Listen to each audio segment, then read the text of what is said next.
Então, boa tarde a todos, aos presentes fisicamente e aos que estão online, aos nossos convidados, em particular a Ariane Bilherin, o Dr. Mark MacDonald e o Dr. Vítor Rodrigues. E o que nos trouxe aqui foi o ponto de viragem em que nos encontramos. Há 20 meses atrás injetaram-nos com medo, programaram-nos neurolinguisticamente, numa linguagem que de científico pouco tem, em que, sem qualquer tipo de conteúdo ou de conhecimento médico, principalmente e científico, e todos nós sofremos essa evolução do medo, uns despertos, outros completamente crentes, quase como numa religião, e chegamos ao ponto onde aqui estamos, em que, na minha perspectiva, o medo passou a ser virtuoso, passou a ser um atributo moral da sociedade. E é neste ponto em que nos encontramos que a discussão se impõe, porque não é sistema, porque no fundo esta moralização do medo, a moralização da submissão e da repressão vai condicionar o futuro de toda a sociedade, já está a condicionar o presente, a nossa relação interpessoal, as nossas relações, quer aos níveis mais íntimos, na família, dos amigos, que alguns infelizmente se afastaram, porque nós, aqueles que questionamos, não somos moralmente aceitos, não somos bons cidadãos, mas também a nível da sociedade, como é que a sociedade vai dar o salto, como é que a sociedade vai ultrapassar o que estamos a viver. E para nos ajudar e nos elucidar e para todos em conjunto, de alguma forma, chegarmos a uma perspectiva de futuro e de esperança, porque sem esperança não há futuro, nós temos o Dr. Mark MacDonald, que é psiquiatra pela Universidade da Califórnia e que tem sido um ativista e uma voz ativa contra a narrativa vigente, nomeadamente no que concerne às escolas, ao uso de máscara por crianças e adolescentes, mas também pela sociedade em geral, e tem colaborado inclusive com os American Frontline Doctors em várias conferências neste âmbito. A doutora simultânea, presencial. A doutora Ariane Bilherin, filósofa, psicóloga clínica, e que escreveu um livro precisamente relacionado com a programação da linguagem no novo normal e de que forma é que isso tem influenciado a sociedade e, no fundo, é uma expressão de uma tirania por pretexto sanitário. E o Dr. Vítor Rodrigues, português, com múltiplas publicações, cerca de 16 livros, doutorado em Psicologia Clínica, e que é uma referência na área da psicologia clínica e transpessoal, e que é importante o seu contributo e tem sido também uma voz importante neste périplo pelo qual todos nós passamos, e que em muito já ultrapassou a questão estritamente médica, estritamente clínica, e que extravasa por um lado para a questão psicológica e por outro para a questão jurídica, e penso que é nesse pé em que estamos, e é agora que eu lanço a discussão: o que é que fazemos, como é que chegamos até aqui e qual vai ser a possibilidade de nós podermos reverter. No fundo, como se de magia se tratasse, abriu-se um círculo mágico em que se criou uma ilusão fantasiosa, delirante e alucinada. Como é que se desfaz esse círculo mágico, nefasto para a nossa sociedade e para o nosso futuro?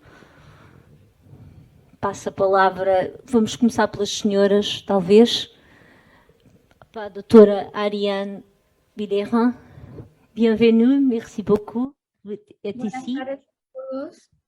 Muchísimas gracias por su invitación. Bueno, yo pienso que para buscar una salida primero hay que buscar cuál es el buen diagnóstico de lo que estamos viviendo. Y voy a proponer mi punto de vista de psicopatología. Es decir, que en psicopatología podemos decir que hay enfermedad individual y hay enfermedad colectiva. Y yo creo que estamos en una enfermedad colectiva, que es la enfermedad del totalitarismo, que es la psicosis paranoica. Y es muy importante de entender cómo funciona la psicosis paranoica para tratar de ver cuál es el camino que podríamos buscar. Esta psicosis puede ser entonces contagiosa. En Francia había unos psiquiatras que habían hablado de locura de razonamiento, es decir, parece ser una narración lógica, pero no es lógica. Funciona con la negación de la realidad y un delirio interpretativo. Y adentro de este delirio hay el tema de la hipocondría delirante, es decir, el enemigo es el virus, el enemigo es afuera, adentro él es invisible, y entonces funciona con un delirio de persecución, de proyección, con escisión y desconfianza. Y a partir del momento que yo no puedo entrar en todos los detalles, pero ¿cuál es la idea? La idea es que esta paranoia colectiva erosiona nuestros vínculos tradicionales, funciona al temor, al terror, y va a justificar que el individuo no vale como tal, vale como una célula del cuerpo, de un cuerpo, una célula que se puede sacrificar, es una lógica sacrificial. Y con el totalitarismo siempre el fin justifica los medios, es decir, que podemos usar como medios el ser humano, es decir, sacrificarlo. Y yo creo que es la propuesta que nos están dando. Para decir eso en pocas palabras, se trata de un tipo de nudo arcaico, como si la propuesta es paradójica, es decir, que no podemos salir del vientre porque es prohibido, un tipo de vientre maternal, pero tampoco podemos dejar adentro porque también eso nos mata. Entonces no podemos salir no hay ninguna salida. El problema es que eso funciona con una ideología. La ideología, ¿qué es una ideología? Es una creencia falsa que se propone ser un dogma. Es un dogma, y el que no cree en la ideología es el enemigo. Y este enemigo hemos visto que él tiene que ser eliminado. Entonces, el objetivo no es la alienación, es la aniquilación del sujeto humano. Es una propuesta que yo voy a tratar de ser breve, que no puede ser viable, no es viable, pero va a causar muchas destrucciones, y ha empezado a causar muchas destrucciones porque la paranoia colectiva funciona con el acoso de los seres humanos, la persecución de los seres humanos. Es lo que, bueno, por tratar de abrir una vía, yo propongo de reflexionar. Yo quiero dejar también el tiempo a los otros para que se expriman, porque estamos en el debate, pero yo creo que es más o menos lo que podemos ver. Entonces, ¿cómo salimos de eso? Salimos identificando cuál es la ideología y cómo funciona. Y la ideología funciona principalmente Hay una parte de la manipulación de las masas que es con las emociones, el terror, la culpa, el chantaje, eso sí, lo hemos visto, pero funciona también con una modificación de la lengua. Es decir, que hemos visto, por ejemplo, que con la, por decir, no lengua COVID, hemos podido observar la aparición de, en mi caso, yo he visto no menos de 60 nuevas palabras y expresiones en la lengua común. Es decir, que un individuo que no tiene mucho vocabulario está absolutamente colonizado por neologismos. Y sabemos que la propuesta es un discurso que no refleja la experiencia de la realidad, pero al contrario, la experiencia de la realidad debe ajustarse a este discurso ideológico.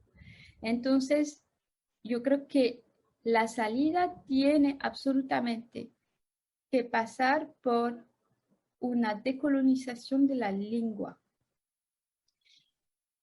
Es decir, que la gente pueda empezar a reflexionar para no creer más en la ideología. Hannah Arendt, la filósofa, nos había dicho que el totalitarismo se acaba cuando las masas dejan de creer, pero para que dejan de creer, ellas tienen que dejar de hablar la lengua del totalitarismo. Por eso me parece muy importante todos los diálogos y los análisis de la lengua de lo que estamos, de esta colonización de la cual estamos sufriendo. Yo quiero dejar, bueno, por el momento abrir esta introducción y dejar a mis colegas también su tiempo para que puedan. Muchas gracias, Adrienne. Merci beaucoup. Now, Dr. Mark MacDonald, the floor is yours. Tell us Thank what you. you think about what we're talking about. I am a psychiatrist. I work with children and adults in Los Angeles, California. And this topic that Darian discussed regarding psychosis, fear, shame, guilt, and control is one that is quite near and dear to my heart.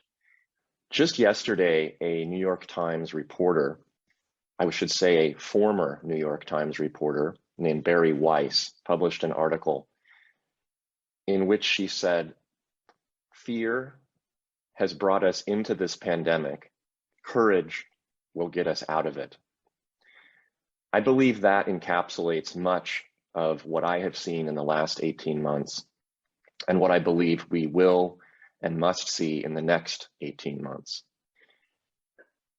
I just submitted a book for publication, which will be out in about 2 weeks on Amazon, which is titled The Pandemic of Fear. It's been my belief that from the very beginning, this pandemic has not been a medical pandemic. It has been rather a psychological pandemic, a pandemic that has been based on, fueled, and maintained by fear.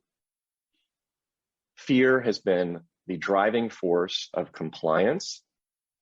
It has been the driving force of ignoring government fiat, government excess, the restriction and attack on liberties. And ultimately, in my opinion, fear has been the pathway for the achievement of the ultimate end game by governments around the world. And that end game is not a vaccine. It is not masking. It is not distancing. It is not business closures. It is not school closures. Those are all dress rehearsals for what is to come, which is complete, total control of the population by one powerful government. Australia is an excellent example of this. You cannot legally prescribe hydroxychloroquine or ivermectin anywhere in the country of Australia if you are a physician, or you will be fined, you will be arrested, you will have your license removed. If you speak out as a psychologist against closures, mandates, vaccines, you will have your license removed. If you are an ordinary citizen and you walk outside in a park and you sit alone and you read the paper, you will be beaten by batons, you will be dragged into a car, and you will be put in jail. We've all seen the videos of this in the last 4, 8, 12 weeks. Just today, Alex Berenson, who is a courageous former New York Times reporter, who has been suspended permanently from Twitter and is now only available on Substack, published a retweet from a man in Lithuania who showed video of police enforcing vaccine passports in malls, stores, restaurants, and clubs.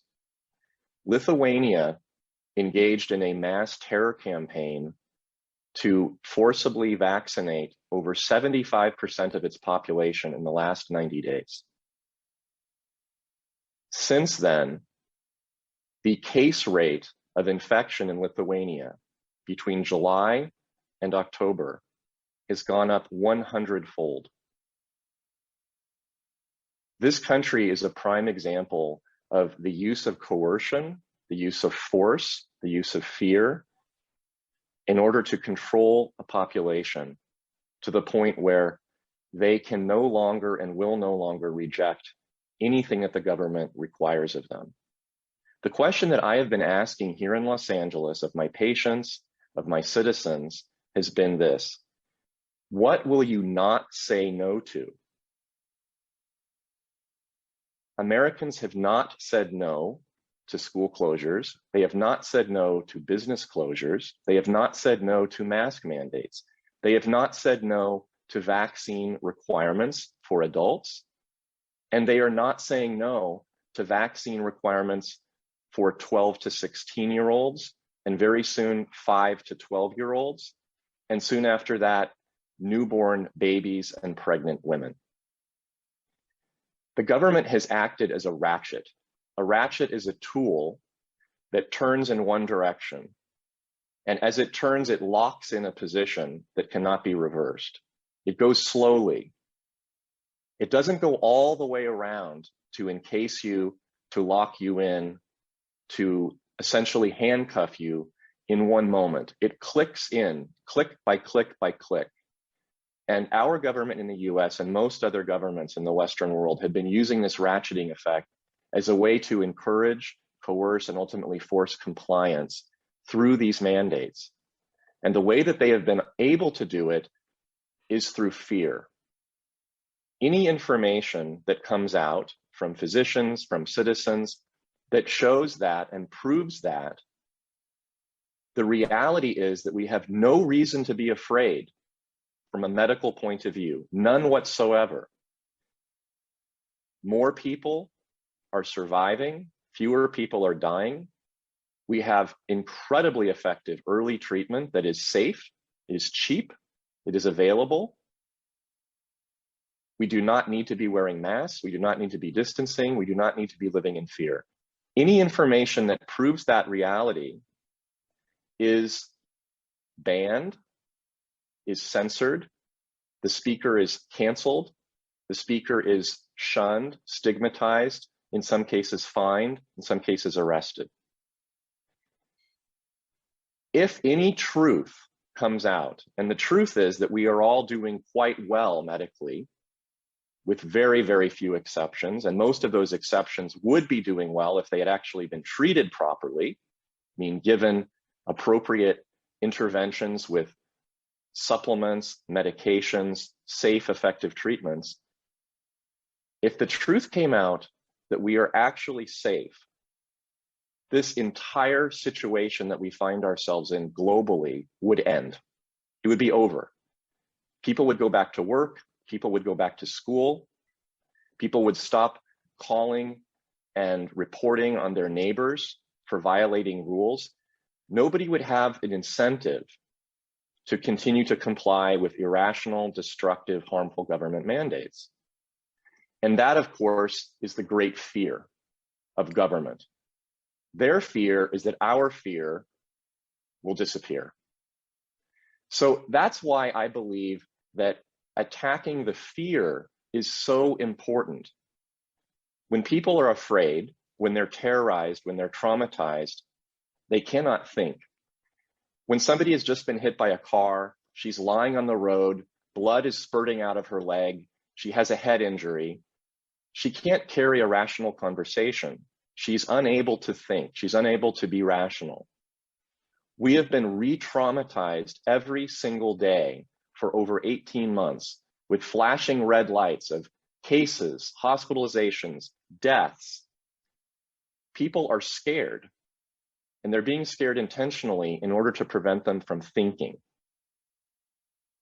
If we could all drop the fear, if we could all receive access to truth, actual information that is real, and be given access to real treatment, early treatment for this virus, which is real. The virus is real, but the numbers are not.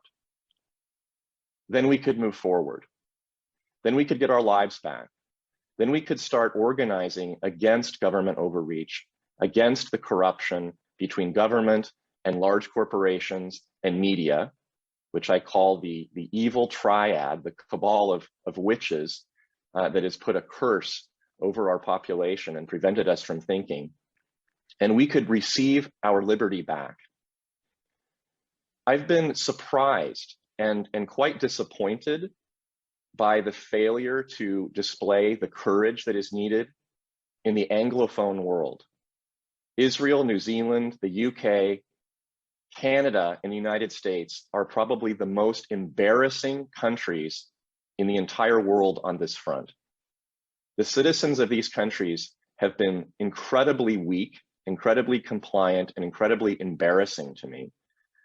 I've been, on the other hand, quite pleasantly shocked by the behavior of some of the more traditionally socialist and collectivist countries, such as Sweden, that have largely acted quite rationally and have not encouraged an overreach of corrupt and controlling government. I don't have an explanation for this. I truly don't understand why there is this distinction. But it does seem to be the case that in most countries that are affluent, wealthy, that have easy lives where you can get coffee and food delivered to your home by using a telephone, an app, ordering things to your house, countries that have not experienced suffering, war, famine, such as the Anglophone countries, have been the most shameful. And I suspect that it has to do with isolation from trauma. I suspect that Americans, particularly younger ones, have not seen the end result of war, the end result of Marxism, the end result of fascism, as they have in, say, Central and Eastern Europe, Hong Kong, mainland China, Central and South America, countries where people have grown up and recognized where propaganda, where control, where this sacrifice of freedom on the altar of safety has led them into a hell.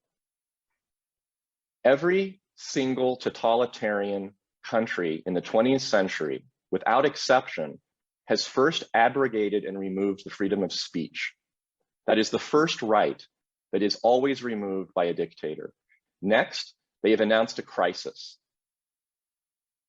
The crisis is generally created by the government, but the response is always, we must give up our liberty on behalf of the greater good. That is safety. No dictator has ever said, we're taking away your liberties because I want more power. It always starts with the greater good, and then it descends into chaos and destruction, as it did in multiple countries around the world.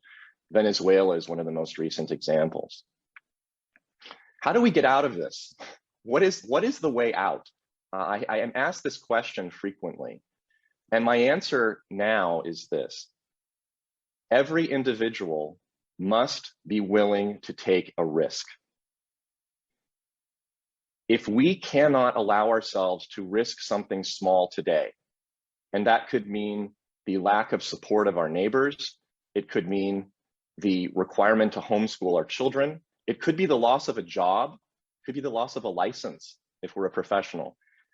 If we are not ready, willing, and able to give that up today, which is essentially the expression of courage, taking a risk in the face of fear and uncertain outcome, if we are not willing to do that today, we will lose everything eventually. That is the ultimate endpoint that we are headed. That is the vector that we are directed towards. So I encourage everyone, every citizen, to take a risk, to display courage, because with courage, we will, as Barry Weiss said, end this pandemic. Not the medical pandemic, that's already over. We will end the pandemic of fear. Thank you. Gracias y merci. Thank you very much. E agora o nosso compatriota, Dr. Vítor Rodrigues, para nos dizer o que pensa em relação àquilo que foi lançado, qual será o que nos está a acontecer, qual será a solução e depois pormos algumas perguntas que existem já de alguns assistentes. Obrigado também. Vou tentar ser muito sintético, dado o adiantado da hora, como se diz. Bom, em primeiro lugar, eu queria realçar algumas coisas. Uma das primeiras é que seremos ingênuos se pensarmos que os nossos governos espalhados pelo mundo, sobretudo, precisamente no nosso mundo ocidental, não têm dono. Há uma tendência para terem dono na forma de quem paga as campanhas eleitorais, de quem por vezes subsidia os políticos de maneira mais ou menos escondida. E curiosamente há mega empresas, não tenho tempo para falar disso, mas há mega empresas que são praticamente donas do mundo. São donas das farmacêuticas, são donas dos órgãos de comunicação e são donas dos meios de entretenimento. E precisamente porque já há muito tempo que muitas pessoas se aperceberam de que quem controla a informação domina o mundo neste momento. A guerra que estamos a viver é também uma guerra pela informação correta e não pela informação distorcida. Eu tenho observado com alguma tristeza, confesso, que há uma quantidade imensa de pessoas no nosso mundo que têm responsabilidades intelectuais, mas que prostituíram a mente. Ou seja, venderam a mente, algumas por medo, algumas por dinheiro, mas venderam a mente. Já não procuram, sobretudo, ciência pura e dura, já não procuram, sobretudo, bater-se pela verdade, que é uma antiga ambição da ciência e da filosofia em geral e da filosofia da ciência em particular também. As pessoas têm estado a abdicar um pouco disso, nitidamente, justamente com medo. Mas mais do que medo, eu diria que neste momento temos ansiedade generalizada. Sabemos, há estatísticas recentes, publicadas na célebre revista Lancet, houve um estudo de 200 países espalhados pelo nosso planeta que mostra, de facto, uma subida enorme, gigante, das depressões e perturbações de ansiedade a nível planetário, 25% em geral. Discute-se até que ponto também há suicídios em aumento. Há quem diga que não encontrei dados que apoiem um aumento de suicídios, felizmente.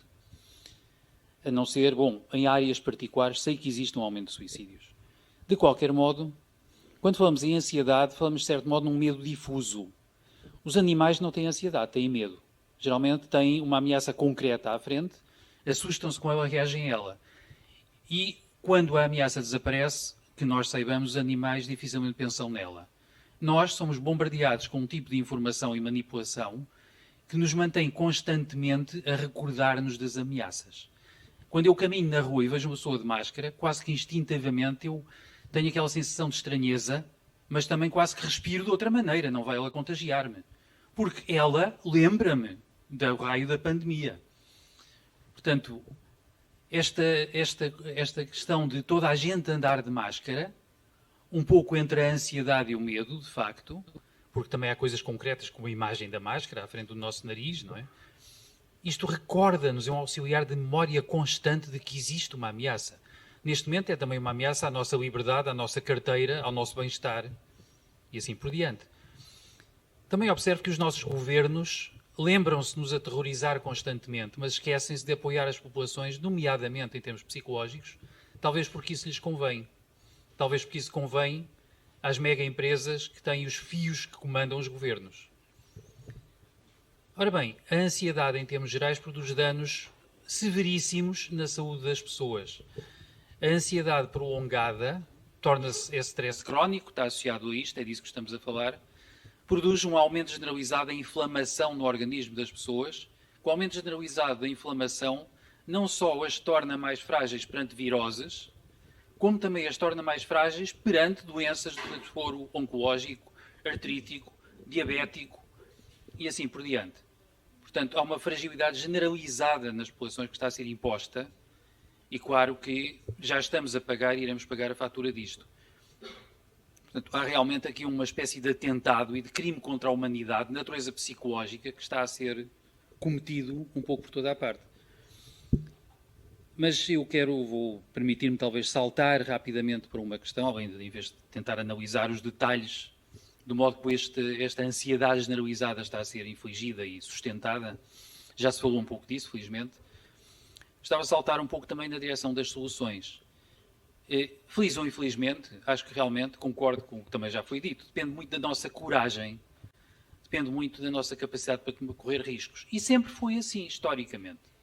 Sempre que houve ditaduras, houve uma maioria de pessoas a dizerem sim, senhor, a dobrarem a espinha, a curvarem-se com o receio dos ditadores, a escolherem alinhar-se com a maioria dos amedrontados, por vezes, e dos convertidos ao poder ditatorial, escolheram proteger-se, na medida do possível, escolheram, por vezes, encolher-se, e não tiveram a coragem de se afirmar. Normalmente foram sempre minorias que se bateram pela liberdade e pelo bem-estar de todos. E foram sempre essas minorias que fizeram avançar a civilização, queira-se ou não. Neste momento, eu penso que, uma vez mais, estamos a assistir a uma situação dessas. Há uma maioria de pessoas que curvam a espinha por vezes e que preferem o conforto de não ter que pensar demais, nem interrogar-se demais, e de irem caminhando com a manada, de certo modo. E há uma minoria que se bate, com os riscos que isso implica, para que a civilização, no seu melhor, seja preservada e se afirme cada vez mais. E é isso que é preciso fazer. Eu ficaria talvez por aqui para dar algum tempo para debate. Obrigado. Quem tem perguntas? Boa tarde a todos. Quero agradecer a todos, aos que não estão cá e a si, pela coragem, porque foi mesmo essa a demonstração. E se todos nós pudermos chegar à frente de seja quem for e dizer eu estou aqui, sou humano e sei que tenho esse poder dentro de mim e que se eu souber quem sou, é impossível tomar em conta de mim. Podemos dialogar. E porquê é que então, a pergunta que eu lhe ponho é, porquê é que eles não querem ouvir-nos? Porquê é que nós não podemos dialogar? Porquê é que estamos aqui e não há um contraponto? Ou do outro lado, também ninguém nos chama para nós lá irmos. Qual é, na sua opinião, porquê é que nós não temos voz? Temos, nós sabemos que temos, mas porquê é que a nossa voz não é ouvida de uma forma mais ampla e mais lata? E mais uma vez, muito obrigada mesmo. Obrigado pela pergunta. Pois, eu penso que isto também é uma questão tradicional. Os poderes que querem controlar, de algum modo, as suas diversas esferas, e neste caso, nomeadamente, os poderes económicos, que estão a controlar e a manipular a informação, não querem que seja oficializada e divulgada a informação que seja contrária à narrativa que lhes dá jeito. Repare-se que para muitas pessoas neste momento, para muitos megapoderes económicos, trata-se de fidelização dos clientes. Trata-se de assegurar fontes de lucro também. E a fidelização do cliente implica controlar o cliente e a mente dele para alguns fins, controlar o que ele pensa, para que ele compre a nossa narrativa e os nossos produtos. E neste caso, fidelizar o cliente implica o mais possível evitar que informação de sinal contrário seja divulgada, ou que alguém raciocine de maneira contrária ao modo de raciocinar que está a ser prescrito. Olá, Obrigada Margarida e obrigada a toda a gente que participou nisto. Eu cheguei atrasada porque não moro em Lisboa e hoje Lisboa está a fogo. Nem de propósito o que acabou de dizer, porque eu estive a fazer um trabalho no Alentejo e, de facto, o que se está a passar não tem a ver com classes, nem com informação, nem com graus de estudos e de cursos. Estive ontem num debate caseiro contra duas pessoas com cursos, com estudos, instruídas, com posses, onde eles me questionavam e diziam, para já, aquilo que a doutora disse, porquê que eles não ouvem? Não querem ouvir por medo. Óbvio, onde é que está o João Pedro? Por medo. Outra coisa é, partem logo para rotularem-nos. A questão ontem foi, a menina é negacionista e a menina é libertina, porque a menina, como não se vacina, a menina é a culpada de nós estarmos doentes. Não é a vacina. Um dos estava doente. E eu olhei para eles, e principalmente para esse senhor, e disse, então você não está doente porque já levou a segunda dose e diz que vai à terceira e por acaso é transplantado. Portanto, você está doente porque eu, saudável, não levei a vacina e estou a contaminá-lo. É isso que me está a dizer. É exatamente. Portanto, vocês não têm os mesmos direitos. Vocês não devem ter os mesmos direitos. Portanto, isto está inserido na sociedade. Não é só uma questão política. É uma questão de mentalidade. Como é que vamos lidar com isto? E eles nem sequer sabiam, quando eu falei Bill Gates, Soros, um deles questionou, mas o que é que o Bill Gates tem a ver com isto? E eu aí arrumei as botas, não valia a pena estar a perder mais tempo, não é?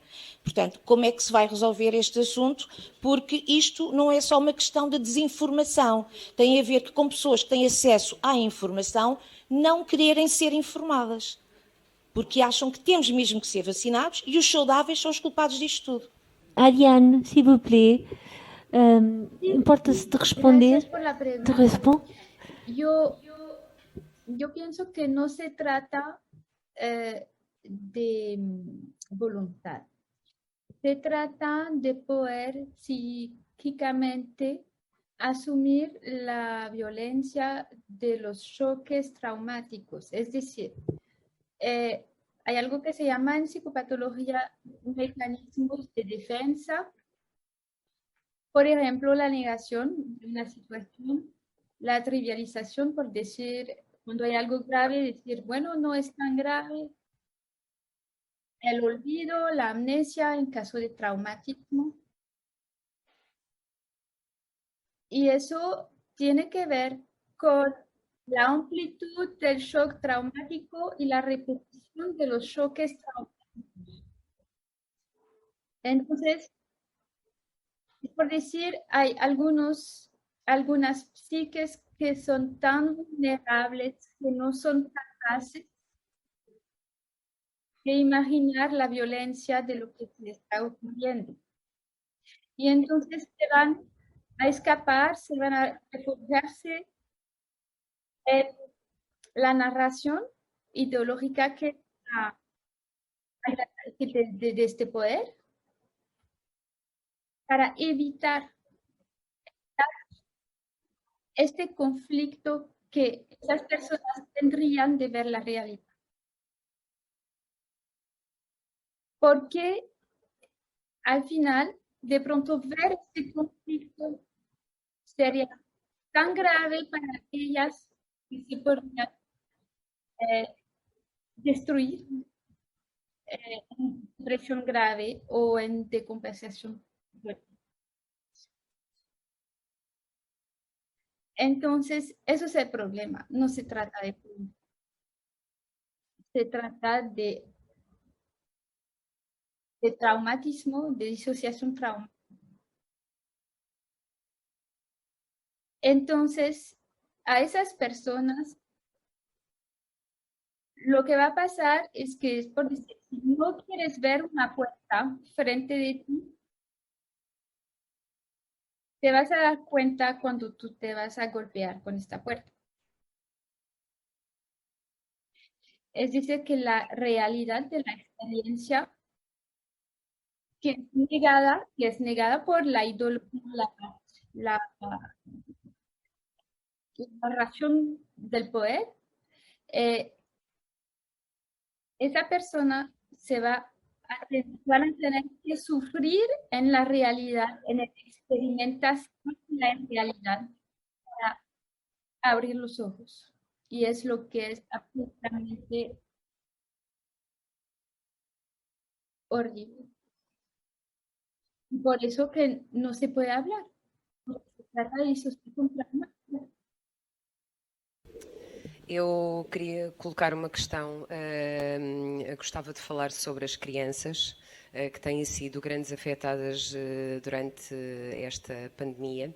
Eu tenho uma filha de 10 anos, felizmente não foi assim tão afetada, mas todos podemos assistir à quantidade de jovens que recorrentemente mantêm a máscara na cara, nas situações mais inusitadas, até quando estão em convívio uns com os outros, e estão a comer e vão tirando a máscara, vão comendo, vão pondo a máscara. E eu gostaria de saber de que forma é que nós podemos reverter. Eu creio que essencialmente a questão é a mesma, que terá a ver com com se manter esta narrativa e, portanto, ir protelando, no fundo, estes e agravando estes traumas. Mas no caso das nossas crianças, como é que as podemos desformatar depois de todo este trabalho que é insistentemente feito e continua a ser feito em ambiente escolar, não só muitas vezes, se calhar inocentemente, pelos adultos, pelos professores, pelos auxiliares? Como é que nós podemos ajudar as nossas crianças a relaxarem e a serem capazes de voltar a ter um rosto? If you please can answer this question. Thank you. Gracias por la pregunta. My thoughts about masks with children and how to reverse that practice is based upon my understanding of the development of conditioning for children. I just received a message from a close friend in Washington who I went to high school with. His son had been completely opposed to wearing masks at age 8, even going so far as to say, "Stupid mask," when I visited the family last year when we were going out to dinner. His message to me just today was that his son is now wearing the mask outside at a Catholic school that does not require the mask outside. The school's policy is that the mask is voluntary outside, but he wears them because he would be the only child who chooses not to, and he does not want to be cast out of the group. He has been socially conditioned to wear the mask even when it is not required. I think we need to understand that because it is a really critical point when we're talking about masks and children. Given that masks have been obligatory for over a year, sometimes up to 2 years, depending on where you live, many children are now wearing the masks simply by choice. In my view, the only way for us to reverse this course for masking of children in the family level, I'm not talking about politically or at the state level, just in terms of the family, because of this mother who is speaking on behalf of her child. The only way is for us to forcibly remove them from children and not allow them to be worn anymore, and to allow the child to suffer the feeling of nakedness, embarrassment, shame, being outcast by not having the face covered for a brief period of time. It is uncomfortable psychologically, it is uncomfortable emotionally for the child. It is like ripping a Band-Aid off the skin because it hurts, but it is absolutely critical, because if we support the temporary comfort of the child to wear the mask because it feels safer, it feels easier, it feels more socially acceptable to the child, we are simply reinforcing the conditioning that has been ongoing for the last 1 to 2 years. So the solution to this problem with children is very similar to the solution with adults in the broader sphere, which is we need to support and encourage the child to take a risk, to lose comfort, to be afraid, to be uncomfortable for a brief period, so that in the long term, the child will feel and know that he is actually truly safe and strong and powerful with the mask off of the face. That is what I would encourage from a clinician's point of view that parents do for their children whenever possible. Só um comentário muito breve acerca disto.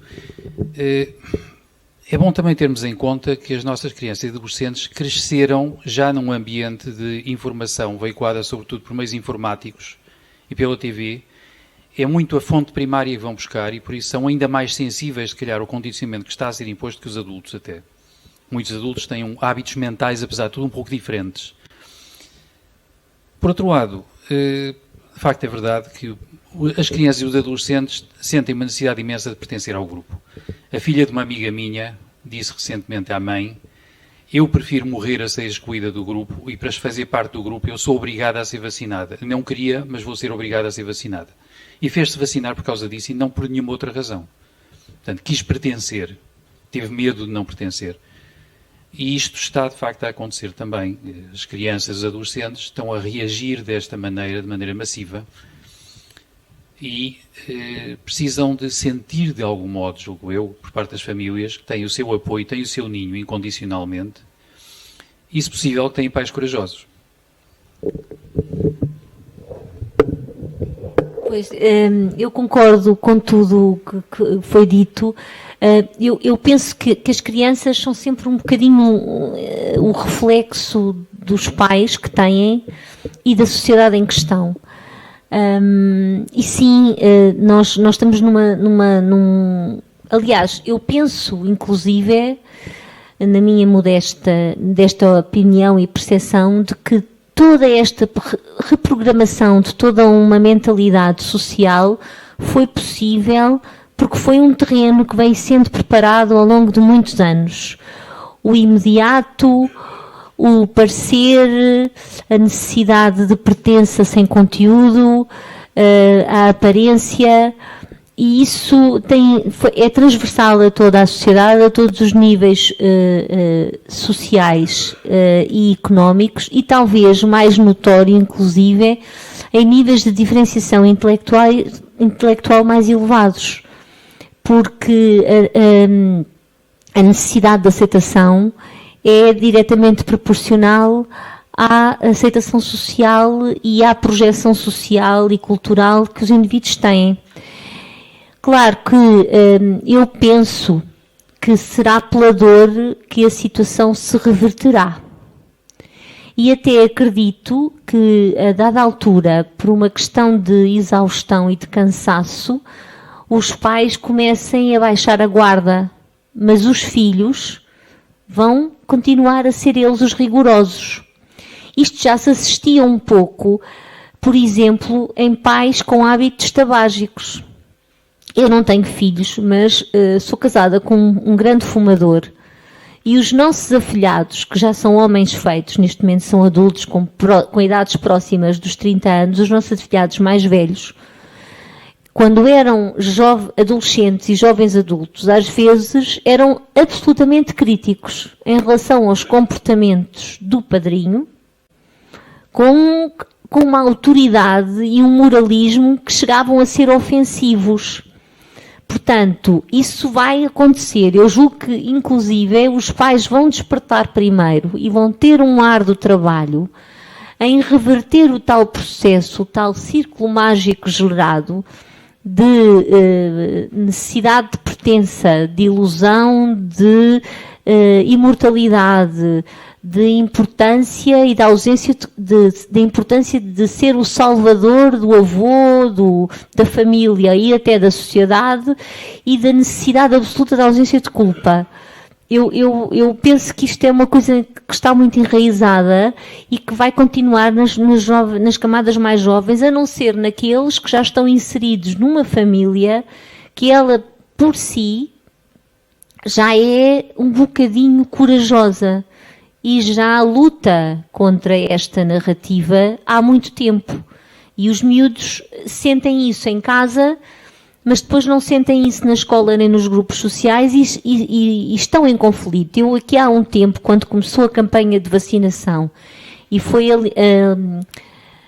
lançada a hipótese de se vacinarem os adolescentes, no nosso caso acima dos 16 anos, fui abordada por uma mãe que tem 3 filhas, uma escadinha, 12, 15, 14 ou 15 e 18 anos, em que a mais nova estava perfeitamente decidida que não se vacinaria, portanto era muito mais single-minded, e eu acho que isto aqui também tem a ver com personalidades, com traços de personalidade também.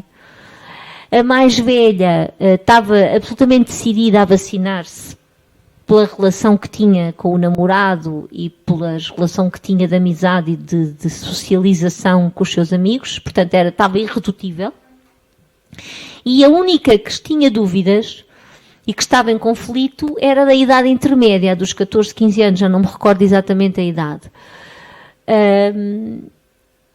E eu esclarecia com as dúvidas que existiam, porque no fundo o que interessa é lançar a dúvida no pensamento, não impor nada, porque a imposição, especialmente nos adolescentes, tem geralmente o efeito contrário, e graças a Deus isso sei que não se vacinou, e tem-se mantido firme, e o maior apoio dela é precisamente a irmã mais nova que firme se mantém, porque também tem uma idade que ainda não está sob ameaça, portanto essa obrigatoriedade ainda não existe na nossa sociedade, e portanto mantém-se firme e ajuda a manter a firmeza. E uma das táticas de coragem que ela encontrou foi o silêncio, é não falar do assunto. Quando lhe perguntam, mas o que é que isso interessa? Eu sou a tua amiga de sempre. Isso é importante para ti, se eu sou vacinado ou não? E disse-me que no desespero iria dizer que sim. E era porque eles não lhe vão ver o certificado e, portanto, se for preciso para ser aceito mentir, ela mentirá.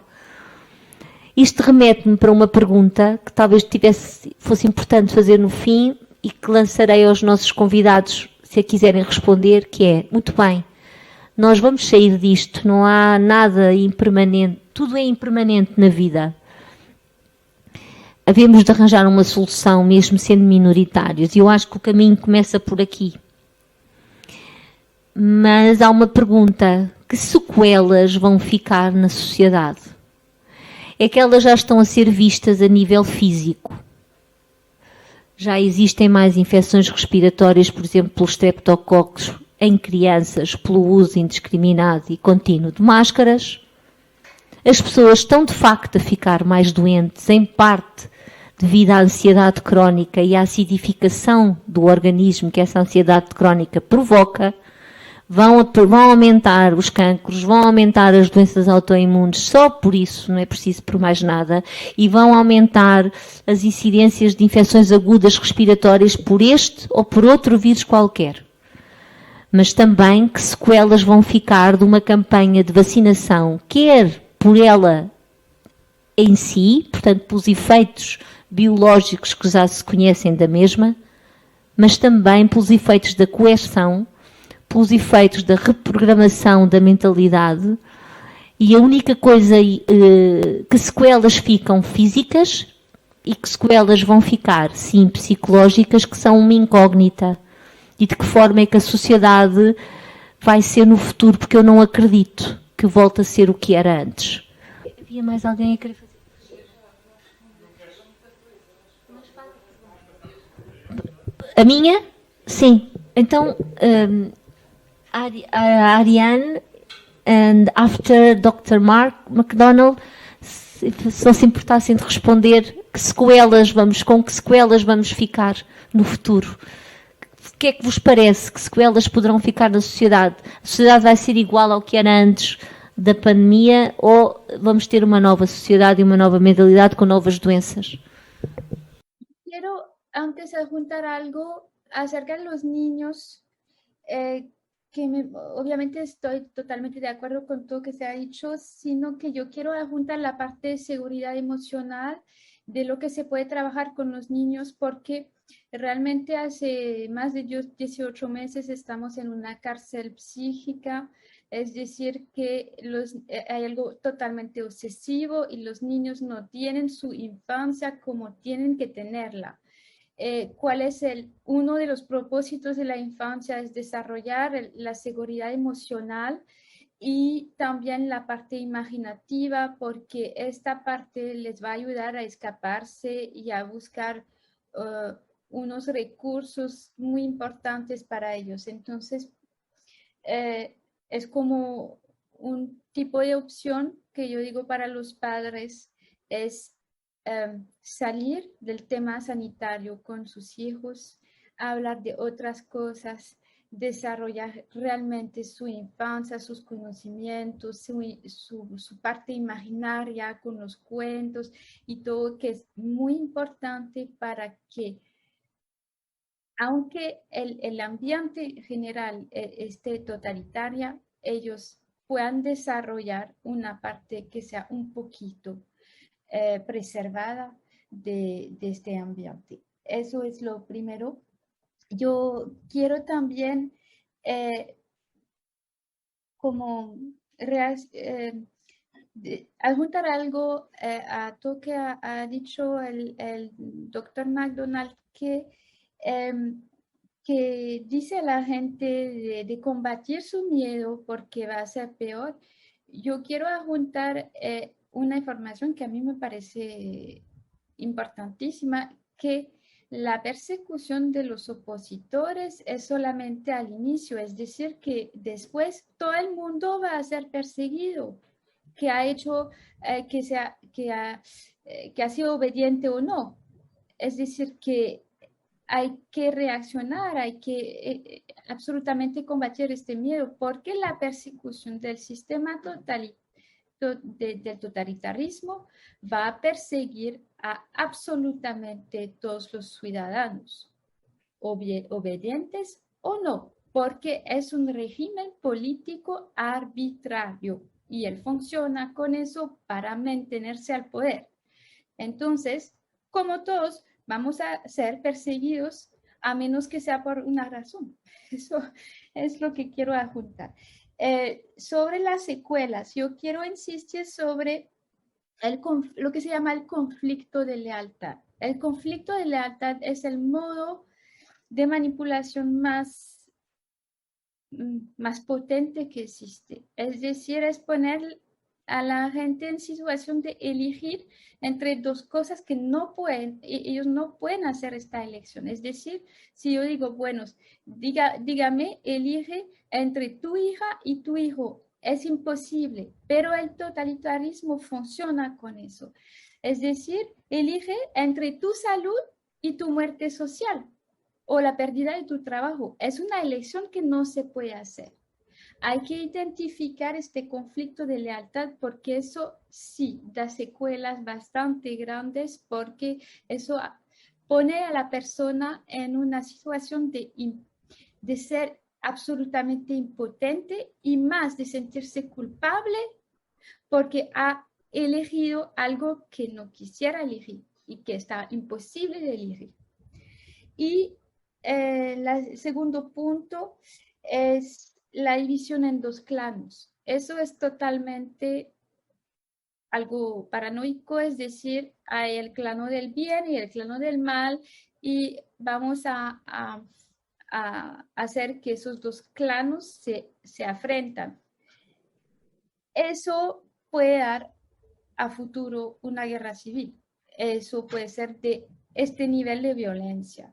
Y porque hay una parte que cree en la ideología y que está fanatizada por la secta del poder y la otra que no cree.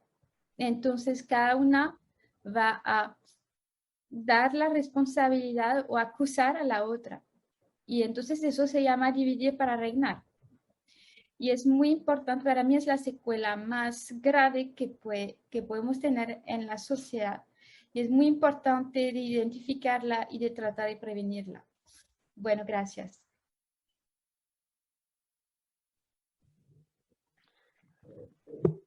I am deeply, deeply concerned about the trauma that the younger generation has suffered for the last 18 to 20 months, both here in the United States and around the world. There are two specific areas that I am focusing on now. One is developmental trauma, and the other is more of a societal level trauma. And again, this is just with the younger people that I'm focusing on right now. On the developmental level, I am concerned that children will have missed out on a critical period of their development for over 2 years at whatever stage they were at the beginning of the pandemic. For example, the Brown University School of Pediatrics published a paper last month that studied the IQ of infants born before January 2020 and after January 2020.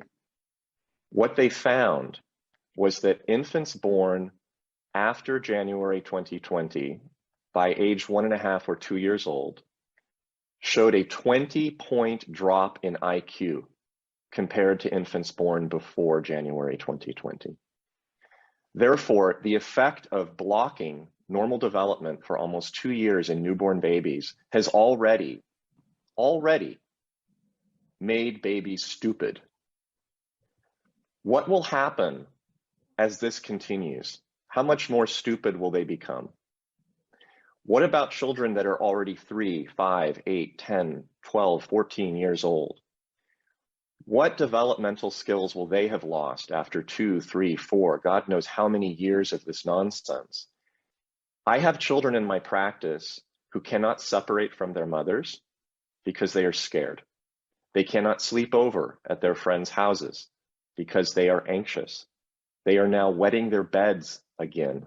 They're peeing in their pants again.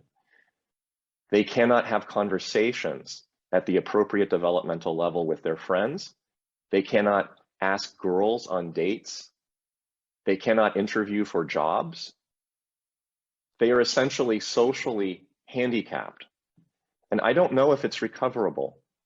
They may be permanently handicapped in their language, social, IQ, emotional development, because they have been unable to act as normal human beings, interacting with their environment, meaning their natural environment, dirt, trees, balls, skis, hiking, as well as their social environment with other peers, as well as with adults. That's a clinical concern that I have. And I don't know how bad it's going to get, but I suspect that it's going to be very, very bad. The second concern that I have is more societal. And this concern leads back to what Ariane was saying about the pressure and control of totalitarian ideology and how it affects the way that we work with one another, the way that we see the world.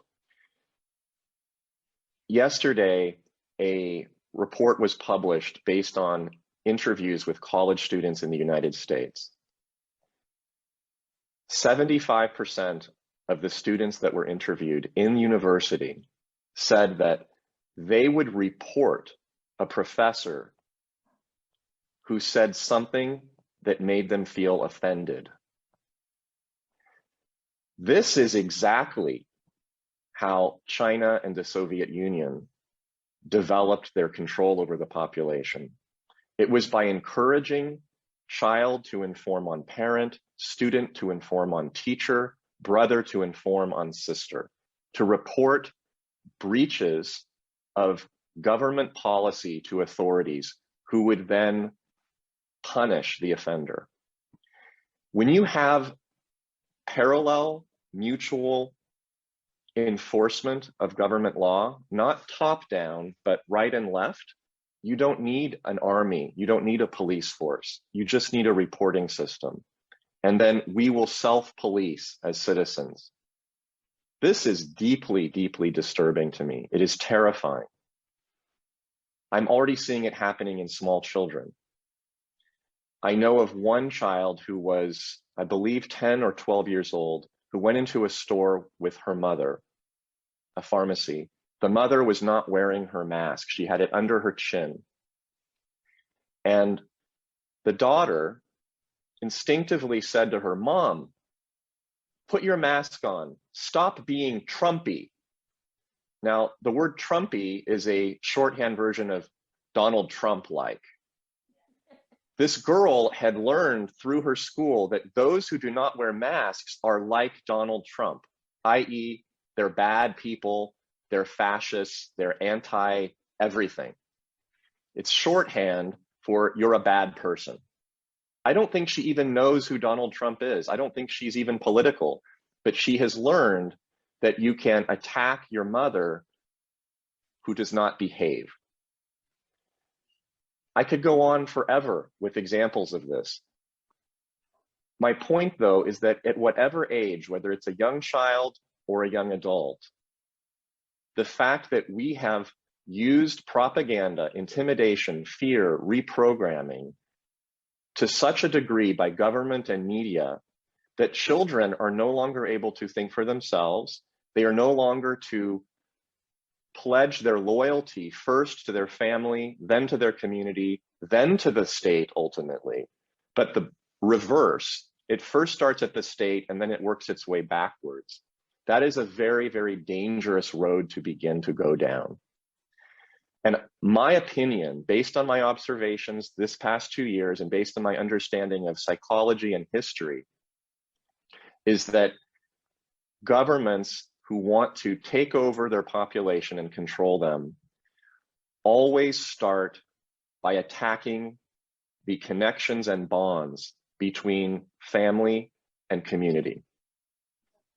The goal of a totalitarian government is to destroy the smallest unit of connection that we have, which is our families, and then to destroy the next larger unit, which is our community, and then our city, and then our state, and essentially to render every individual person completely separated from other human connections so that the only source of connection will be vertical, which will be an allegiance to a higher power. And it's not God, it's government. Government is the substitution of son, daughter, father, mother, wife, husband, neighbor, community. So on these two parallel tracks, both the dumbing down of development by eliminating interaction with the environment, and at the same time, the ideological pressure and reprogramming placed on young people to pledge their allegiance to rules of the state rather than virtue, values, religious beliefs, love of family and neighbor. I believe that we are entering into a very dangerous time where the next generation that becomes adult and actually starts to take power will no longer have the capacity to be moral, to be virtuous, to be loving, but they will become pieces and cogs of a larger state machine. This is truly a dystopian future, and it will be the end of all of us if we cannot arrest it. And that is why it is so important to fight now and to express and display courage so that this does not happen. This does not become a dystopian future like George Orwell's 1984. You know, George Orwell wrote in 1948, he was quite prescient, that governments and peoples and societies that drift away from truth are exactly those who start to suppress it. The more that we drift away from truth and reality, the more that the state will come and impose that pressure to block the dissemination of that truth. So we must continue to speak honestly, truthfully, and courageously so that this younger generation will ultimately flourish and will not become the victims of our failures as adults. Thank you. Thank you very much, Dr. Mark. Vitor, posso responder esta última? Bom, Obrigado pela questão. Curiosamente, vai na direção de uma coisa que eu gostava também de realçar. Nós temos que resistir à tentação do tribalismo, do nós contra eles. Até porque nós contra eles, classicamente também é usado pelos ditadores que têm um poder maior, noutros tempos seria um poder militar, neste caso é um poder de informação, mas também é um poder policial, etc. Eles costumam gostar muito do nós contra eles porque derrotam facilmente as tais minorias.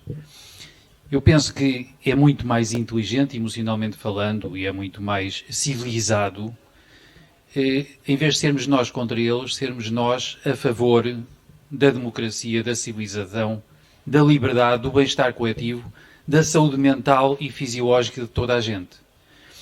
E é também aí que podemos e devemos, se calhar, tentar informar as pessoas, cuidado, que há informação, há cientistas que não se venderam também e que procuram sustentar determinada informação, a informação para ter em conta, para termos decisões mais informadas e mais favoráveis ao futuro de todos nós. Portanto, e nesse sentido também, o exemplo que podemos dar, além da coragem, é precisamente um exemplo de respeito por todos os seres humanos, até pelos ditadores, apesar de nos batermos pela verdade, pela justiça, pelo equilíbrio social, pela liberdade, pela democracia e pela simples decência humana.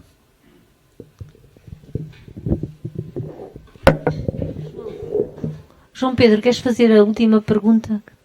Como é que puxamos para as manifestações, para as ruas, sendo certo que praticamente não temos órgãos de comunicação social, agora está a começar a aparecer um órgão de comunicação social que, graças a Deus, é o que tem mais audiências neste país, que é o Correio da Manhã TV. Como é que puxamos estes 50%, que eu não acredito, e pelas conversas que tenho tido, não é o medo, é o seguidismo, é o conformismo, é a cobardia, temos de dizer que é a cobardia, obviamente, é a falta de coluna vertebral.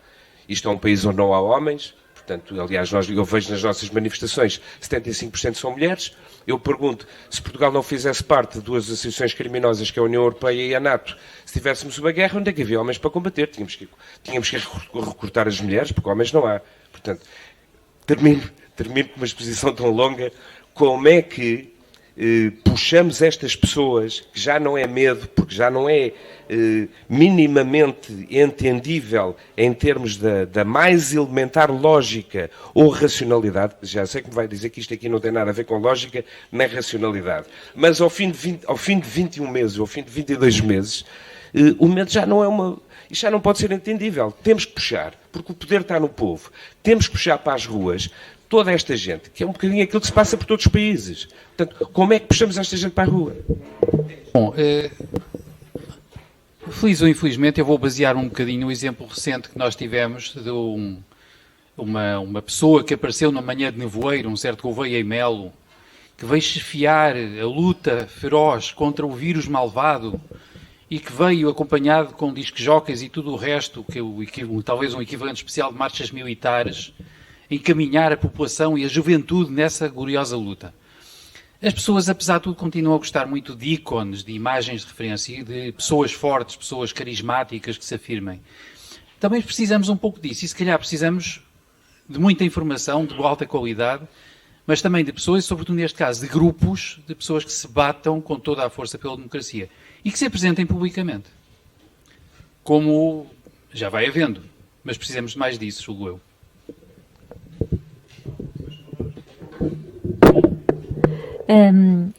Antes de encerrar, só uma resposta. Têm medo, sim. O problema é que converteram o medo naquilo que não se deve ter. Portanto, a única coisa que devemos temer é o medo. Já foi dito por um dirigente norte-americano, eu não me lembro agora o nome. Mas elas têm um medo, mas converteram esse medo em virtude e em moralismo. E, portanto, convertem essa sensação de medo e o trabalho que dá em o contestar e em o reverter na atitude que nós vemos no dia-a-dia. Como é que isso se combate para além das figuras icónicas ou associações de cidadãos que não tenham medo de facto de dar a cara, que é outro problema, porque o medo também existe do lado de quem está elucidado, porque há uma inexperiência mediática e, portanto, as pessoas têm medo de dar a cara e das consequências que isso implica. Eu posso falar à vontade a esse respeito, porque muitas vezes me vejo à frente sem o respaldo que devia ter atrás de mim, e isso foi particularmente notório nos Médicos pela Verdade. Mas, independentemente disso, eu continuo a acreditar, e também acredito que vamos vencer isto,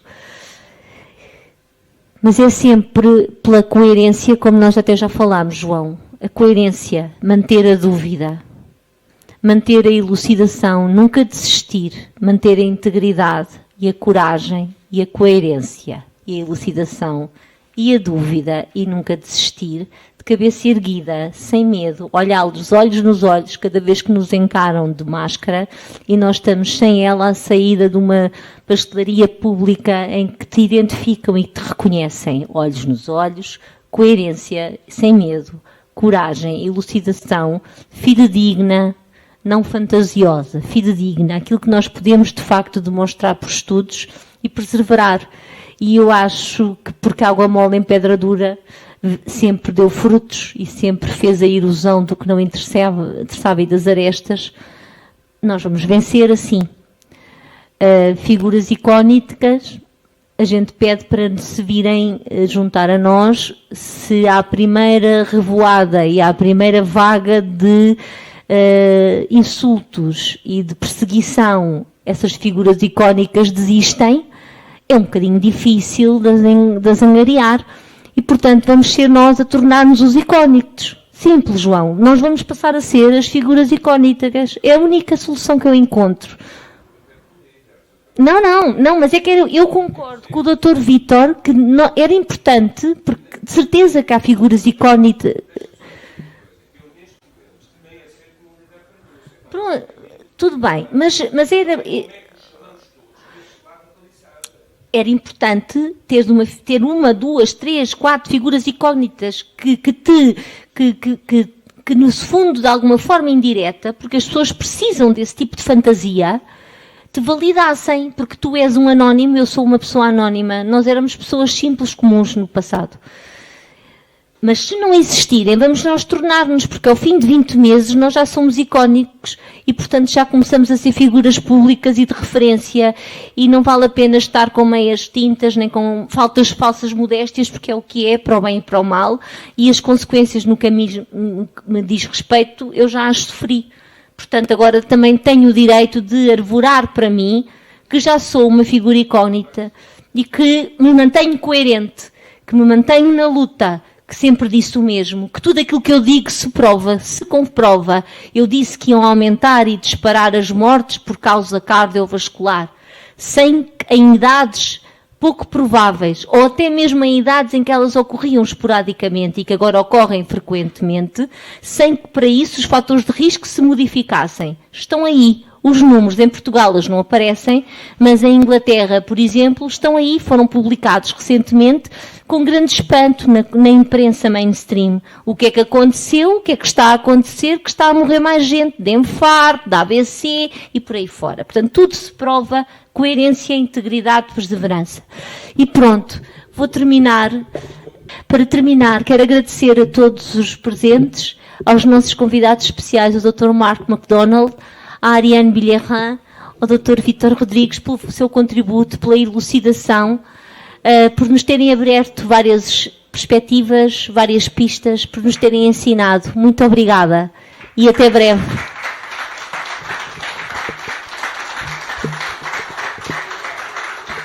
E pronto, e a pedido do Dr. João Pedro e para quem ainda está online, só uma chega.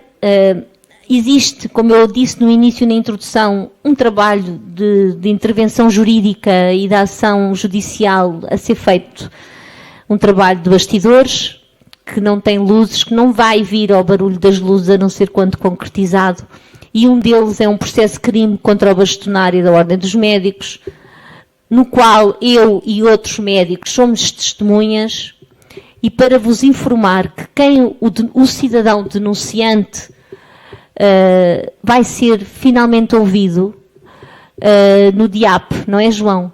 Na próxima terça-feira, às 3 da tarde. É só para dizer que as coisas acontecem. Sem folclore.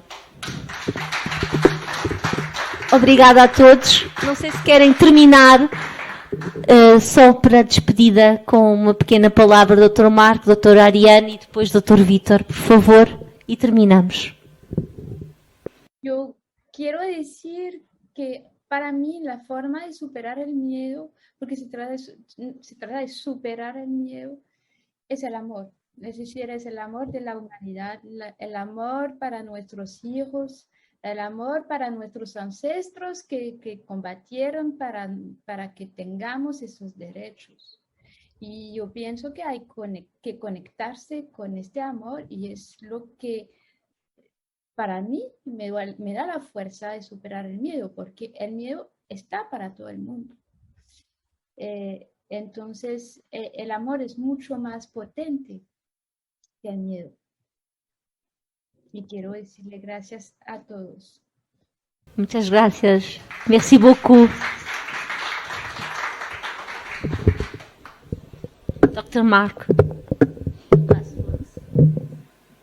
I'd like to end with this thought.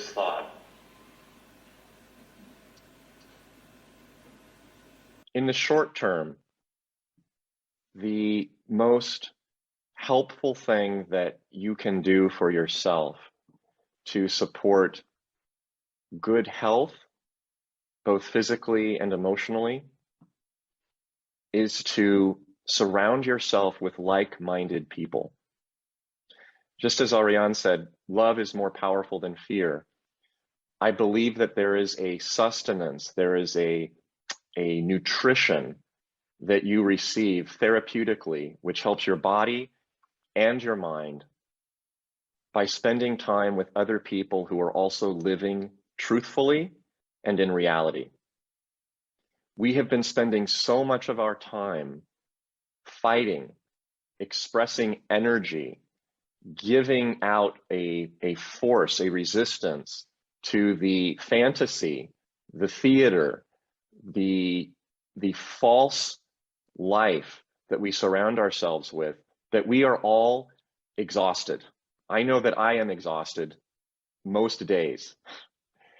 The only way that I continue to maintain my spirit and my energy is by attracting, maintaining, and spending time with relationships of people who share my way of seeing the world.